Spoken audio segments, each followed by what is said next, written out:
Hey, I'm Jay Andre. Welcome back to Old Iron Acres. So this week we've had some work done on some electric lines. LG&E's been out and AT&T's been out, and they're removing a pole for us. So right here on the property, they're taking out this old pole, and it was tethered to another pole across the driveway, including having electric lines on it. And we wanted all the visual pollution of the lines in the air taken out. We were very lucky that they did it. It just took some phone calls, but they put in this new pole right next to it. That's not my barn, that's on the property line. That's my neighbor's, all his great John Deere equipment. So the issue we're having right now is that the telephone company Pedestal is at the bottom of this pole. And their lines used to run up here and go through the sky over to a pole yonder.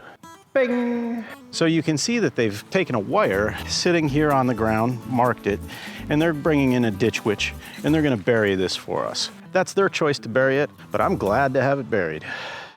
So when they cut the lines off of the old pole, he cut multiple lines. The technician that did it, I said, "Do you want any of this copper?"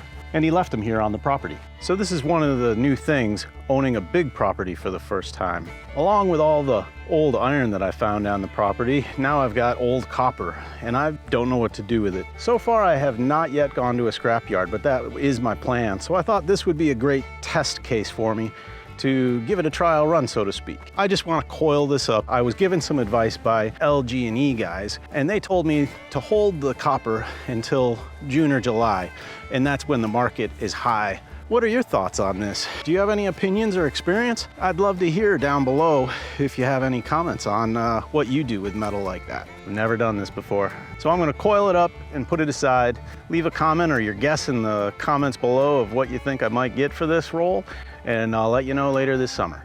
Let's roll. Good old Harbor Freight bolt cutters in case I need them.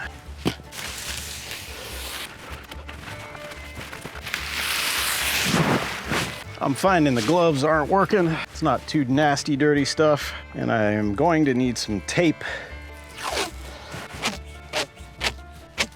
just to keep it in control. And I'm gonna start cutting this stuff randomly because it doesn't need to stay together.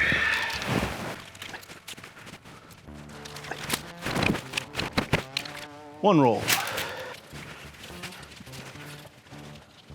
I'm gonna try tape the start of it together in hopes that it'd be easier to wind the rest on.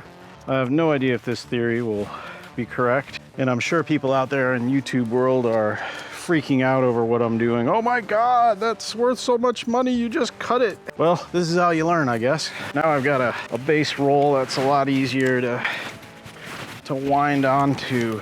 All right, gonna need another piece of tape. Now, somebody told me that this would be worth more money if I took the sheathing off. I don't know how to do that. That seems like a large pain. It could be really, really simple, but I don't know. So for right now, I'm just gonna leave it like this. Somebody said throw it in a fire pit and burn it, but that doesn't sound amazing for my lungs to me. But if you have any experience with that, what do you do? I'd love to hear. Come on. Whew. This stuff really whips around quite a bit. I've never experienced this wire before. I don't know if you can see that or not. It's a double copper, originally for telecommunication lines. Now this is kind of a trial run because we're also pulling down electric lines. They've got the big twisted wire support wires that are the size bigger than my fingers, with huge twisted copper wires going. Those are next. This project is a little bigger than I thought it was gonna be. I'm racing sunset here to get this done. Hey, big shout out to Mama Lou. She bought me this new J. Crew t-shirt at the outlet store for $3. Score!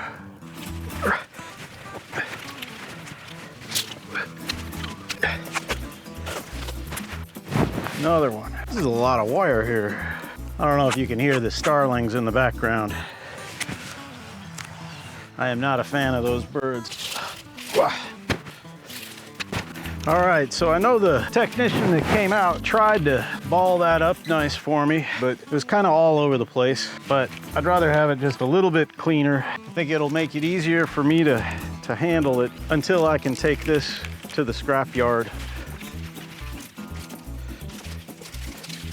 I feel like I'm winding spaghetti up on a fork. One of you guys must be something in the electrical field, LG&E or AT&T, and you'll laugh at me for this.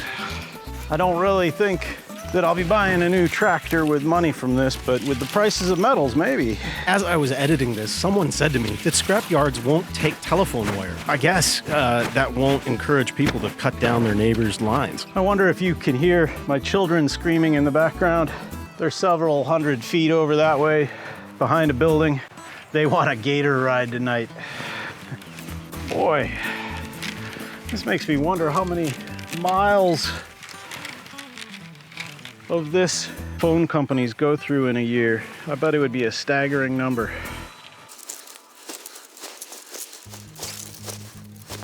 This is getting to be a lot to handle.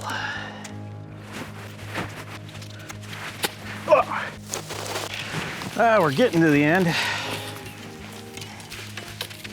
This is a really stout wire. I don't know, does it have any uses on a farm? I hate being a pack rat, but if it's got an obvious use, I'd love to hear.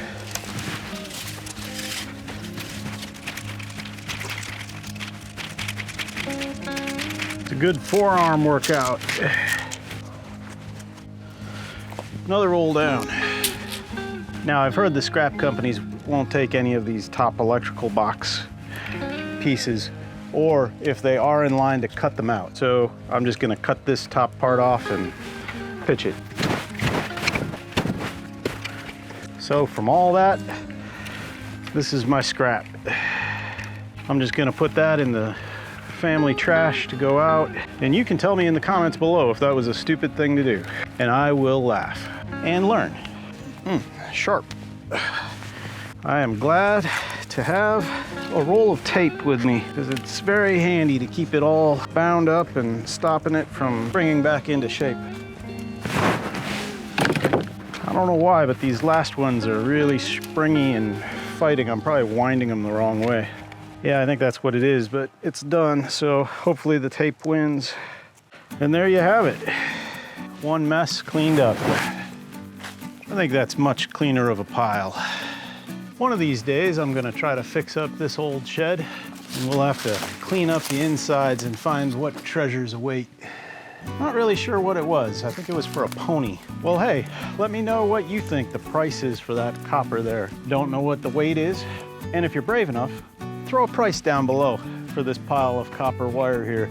I have no idea what it will get. $5, 50 bucks, 500 bucks. Who knows, right? You might. Anyway, I just thought this would be a fun, quick, fast video. If you like it at all, leave a like, subscribe, and I hope to see you around this summer when we find out how much that wire goes for. Thanks for watching. Hopefully we'll see you real soon. Have a good one.